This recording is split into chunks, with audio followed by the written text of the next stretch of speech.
দর্শক স্বাগত পূর্বাচল রিজেন্টন সংবাদ সংলাপে, সঙ্গে আছে আমি অঞ্জন রায়। আমাদের সাথে আছেন জনাব আনির চৌধুরী, পলিসি অ্যাডভাইজার A2I। আমাদের সাথে আছেন শামীম আহসান, সভাপতি বেসিস। আমাদের সাথে আছেন জনাব জুনাইদ আহমেদ পলক, মাননীয় প্রতিমন্ত্রী, তথ্য ও যোগাযোগ প্রযুক্তি মন্ত্রণালয়। স্বাগত আপনাদের তিনজনকে। দর্শক, আমরা জানি বাইরের পরিবেশটি কেমন। আমরা নিয়ত কথা বলছিলাম রাজনীতি নিয়ে, রাজনীতির নামে সহিংসতা নিয়ে, মানুষ পোড়ানো নিয়ে। কিন্তু যখন প্রবল অন্ধকার থাকে তখনও কিন্তু আলো থাকে, আলোর সম্ভাবনা থাকে। তেমন একটি আলোর সম্ভাবনা আমরা দেখছি যে দক্ষিণ এশিয়ার সবচেয়ে বড় তথ্য প্রযুক্তি মেলাটি ডিজিটাল ওয়ার্ল্ড 2015 আমাদের 9 থেকে 11 তারিখে একদম সামনে। আমরা আশাবাদী হতে পারি এখান থেকে। আমরা জানি যে এক ধরনের সরকারি পৃষ্ঠপোষকতার কারণে যখন বাংলাদেশে ইন্টারনেট নির্ভর পেশাজীবীর সংখ্যা 7 লাখ, তখন বাংলাদেশ ঘুরে দাঁড়াচ্ছে, বাংলাদেশ ঘুরে দাঁড়িয়েছে, তারুণ্য ঘুরে দাঁড়িয়েছে, এবং যেটি আমাদের প্রত্যাশা এবং যেটি আমাদের স্বপ্ন, যেটি সরকারের প্রতিশ্রুতিও বটে। আমরা আজকে একটু রাজনীতি থেকে দূরে সরতে চাই, চেষ্টা করতে চাই সম্ভাবনা নিয়ে কথা বলার। আমরা আলোচনাটি শুরু করব জনাব আনির চৌধুরী, আপনাকে দিই। আপনি এই ডিজিটাল ওয়ার্ল্ডের ধারণাটা যদি আমাদের, এই যে যেটি হতে যাচ্ছে 2015 9 থেকে 11, প্রথম আপনার কাছে ধারণাটি পেতে চাই। জি, ডিজিটাল ওয়ার্ল্ড আমরা 2012 সাল থেকে করে আসছি। তার আগের বছর 2011 সালে আমরা এশিয়া নামে একটি সম্মেলন করেছিলাম। তো এটা উত্তরোত্তর প্রতি বছর কলেবরে বৃদ্ধি পাচ্ছে। এবছর খুব বড় করে হচ্ছে। এখানে আয়োজক হিসেবে আছেন আইসিটি ডিভিশন, তথ্য যোগাযোগ প্রযুক্তি বিভাগ, BASIS, access to information programme, prime minister's office এবং বাংলাদেশ কম্পিউটার কাউন্সিল। তো এই মেলায় আমরা আসলে অনেকগুলো জিনিস সংযোজন করেছি এবার। সেখানে একদিকে আছে মোবাইল ইনোভেশন, ই কমার্স,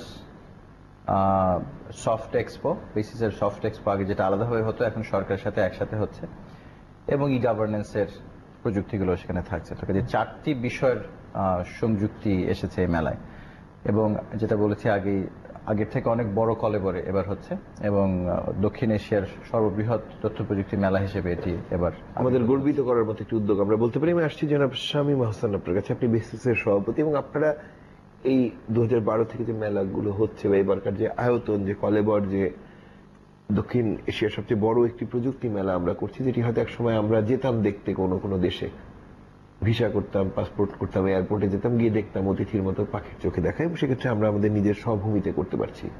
এবং সেক্ষেত্রে আপনারা এই মেলা থেকে আপনাদের প্রত্যাশার জায়গাটি কি, বা আমরা যারা কম্পিউটার বা বিজ্ঞান প্রযুক্তি নিয়ে, ডিজিটাল বাংলাদেশ নিয়ে ভাবতে চাই, আমরা কথা কি পাবো?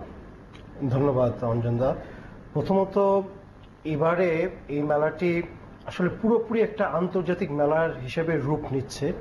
প্রায় 25টি দেশের 75 জন আন্তর্জাতিক স্পিকার, থট লিডার, এক্সপার্টরা এখানে আসছেন। এবং এবারের মেলায় আমরা আমাদের একদিক থেকে সরকারি যত প্রকল্প বাস্তবায়ন হয়েছে সেগুলো দেখানো হবে, আইসিটি সেক্টর, ইন্ডাস্ট্রির যে উন্নতি হয়েছে সেগুলো দেখানো হবে।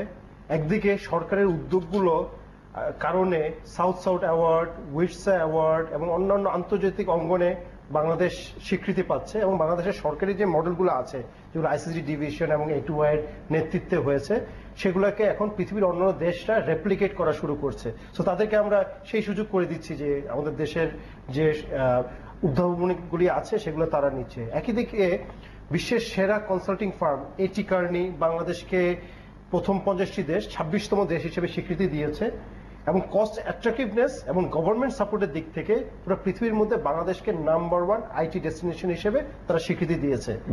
গার্টনার বাংলাদেশকে পৃথিবীর 30টি আইটি ডেস্টিনেশনের মধ্যে একটি হিসেবে স্বীকৃতি দিয়েছে। তো এত গ্লোবাল যে স্বীকৃতিগুলো আছে, এটার কারণ কি? কারণ বাংলাদেশের আইসিটি ইন্ডাস্ট্রি এবং সরকার একসাথে কাজ করে এই সফলতাগুলো নিয়ে আসছে, এবং বাংলাদেশের সফটওয়্যার কিন্তু প্রায় 30টি দেশে এক্সপোর্ট হচ্ছে। এবং আমরা ভিওপি সলিউশনসে ওয়ার্ল্ডের নাম্বার 1 কোম্পানি বাংলাদেশি, বায়োমেট্রিক্সে বাংলাদেশ ওয়ার্ল্ডের টপ 3টা কোম্পানির মধ্যে একটি হচ্ছে বাংলাদেশি কোম্পানি, এবং বাংলাদেশি সফটওয়্যার এখন ইন্ডিয়ার স্টেট ব্যাংক অফ ইন্ডিয়া সহ ওয়ার্ল্ডের অনেক বড় বড় ব্যাংক এবং টেলিকম অপারেটররা ইউজ করছে। Accenture, global number 1 consulting farm, তারা বাংলাদেশে তাদের বিজনেস প্রসেস আউটসোর্সিং সেন্টার স্থাপন করেছে, যেখানে টেলিনর গ্রুপের সব কাজগুলো হচ্ছে। স্যামসাং বাংলাদেশে তাদের R&D সেন্টার করেছে। সো আমাদের আসলে অনেক উন্নতি হচ্ছে, কিন্তু সেটা আমরা আসলে দেশের মানুষকে এবং বিশ্ববাসীকে জানানোর একটা সুযোগ হচ্ছে এই ডিজিটাল ওয়ার্ল্ড 2015। ধন্যবাদ। জুনায়েদ আহমেদ পলক, মাননীয় প্রতিমন্ত্রী। ধন্যবাদ।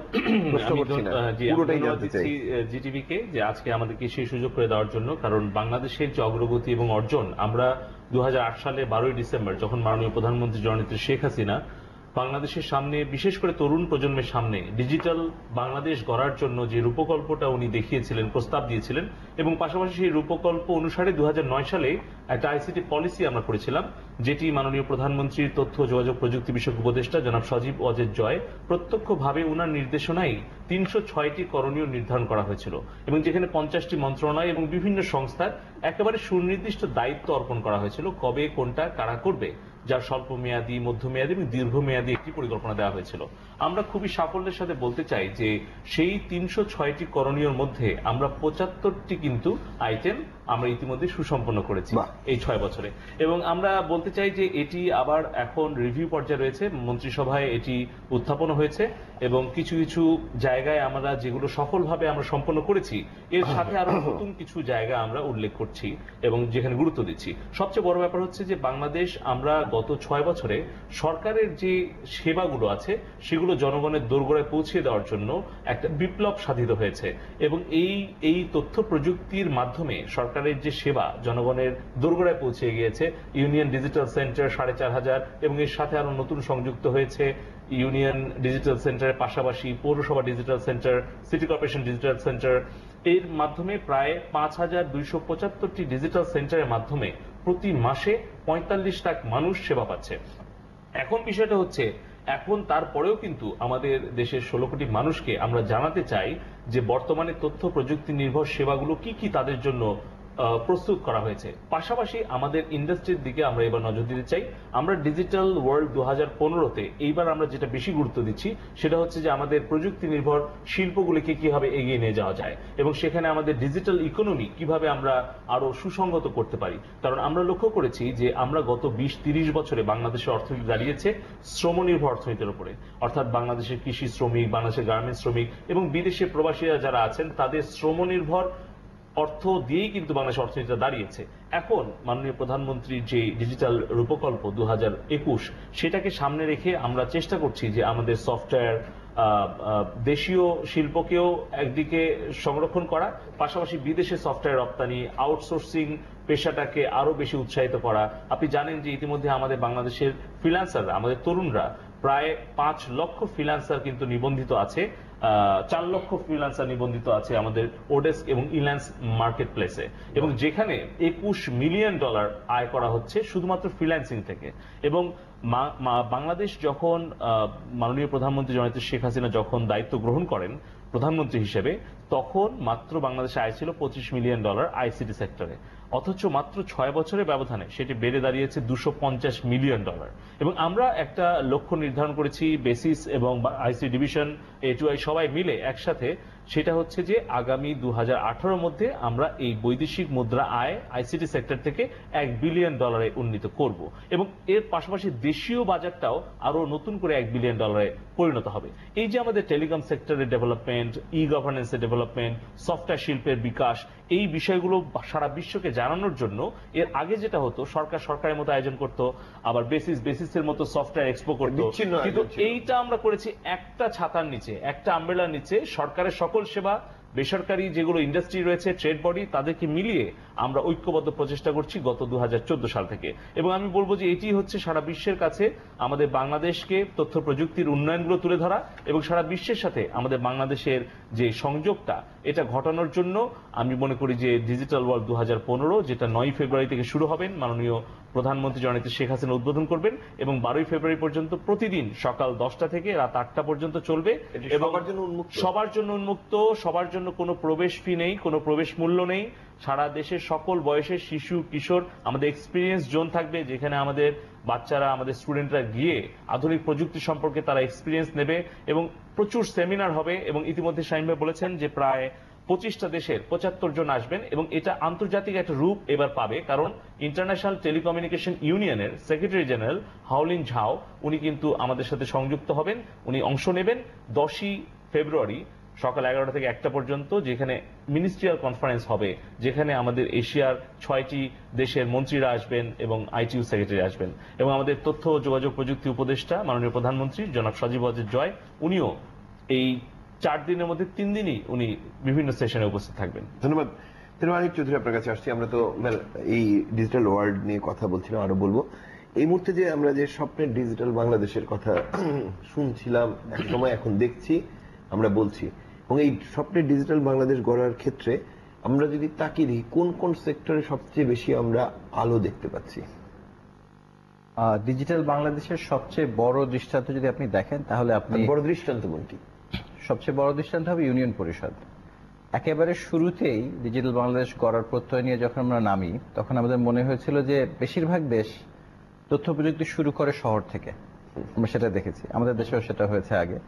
কিন্তু আমরা যখন কাজটা শুরু করলাম, আমাদের মনে হয়েছে সবচেয়ে সুবিধা বঞ্চিত মানুষগুলো যেখানে আছে সেখান থেকে কাজটা শুরু করা উচিত, যাদের জন্য জরুরি। এবং আমরা সবসময় অনেক দেশেই আমরা একটা কথা শুনি, সেটা হচ্ছে ডিজিটাল ডিভাইড, ডিজিটাল বৈষম্য।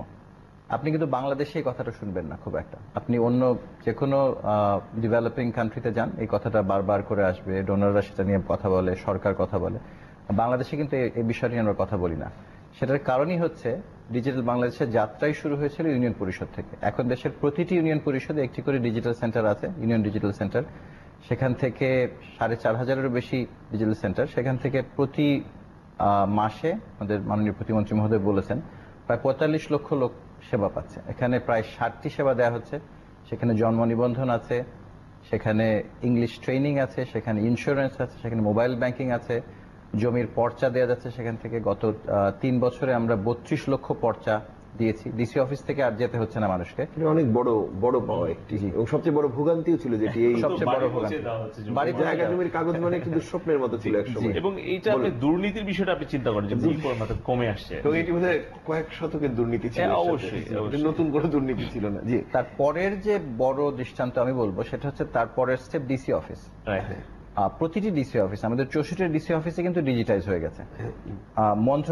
মন্ত্রণালয়গুলো এবং অধিদপ্তরগুলো ডিজিটাইজ হওয়ার আগে কিন্তু ডিসি অফিস ডিজিটাইজ হয়েছে, এবং ডিসি অফিসগুলো এখন পথ দেখাচ্ছে যে কিভাবে ডিজিটাইজ হতে হবে।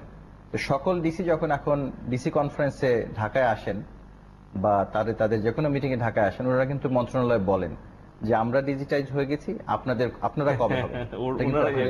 এটি অদ্ভুত যে উপর থেকে নিচে নামছেন, আমরা নিচ থেকে উপরে উঠেছি। আমরা শুরু করেছিলাম উপর থেকে, মন্ত্রণালয়গুলো দিয়ে শুরু করেছিলাম, দেখলাম যে আগাচ্ছে না কাজ, তখন ডিসি অফিসের সাথে যোগাযোগ করি এবং প্রথমেই 2-3 জন ডিসি এগিয়ে আসেন। তারপরে খুব দ্রুত সময়ের মধ্যে 1 বছরের ভেতরে সকল ডিসি অফিস, চিকিৎসা সেক্টরে আমার মনে হয় যে মানুষ সেক্টরে একদম গ্রামের মানুষও কিন্তু একজন বড় ডাক্তার যাদেরকে বলি বা বিশেষজ্ঞের সাথে কথা বলতে পারছেন। টেলিমেডিসিন, যেটি 500টি ইউনিয়ন পরিষদে এখন স্বাস্থ্য সেবা দেওয়া হচ্ছে। ওখানে স্বাস্থ্য ক্যাম্প হয় এবং টেলিমেডিসিনের মাধ্যমে, যেখানে ইন্টারনেট যোগাযোগগুলো একটু ভালো, কারণ টেলিমেডিসিন করতে হলে ডাক্তারের সাথে সরাসরি কথা বলতে হয় স্কাইপের মাধ্যমে, সেখানে একটু ভালো টেলিযোগাযোগ দরকার হয়। সেখানে আমি জানি যে মাননীয় প্রতিমন্ত্রী আরো বড় উদ্যোগ নিচ্ছেন যাতে করে 4Gর পথে হাঁটছি আমরা। প্রত্যেকটি ইউনিয়ন পরিষদে আমরা এখন ফাইবার অপটিক পৌঁছে দেওয়ার জন্য উদ্যোগ নিচ্ছি। মাননীয় প্রতিমন্ত্রী সে ব্যাপারে বলবেন, উনি একটা বড় উদ্যোগ নিচ্ছেন। আরেকটা বড় জিনিস আমি বলতে চাই, সেটা হচ্ছে যে ইউনিয়ন পরিষদ এবং ডিসি অফিসের লিডারশিপ দেখে এখন মন্ত্রণালয় এবং অধিদপ্তরগুলো এগিয়ে আসছেন।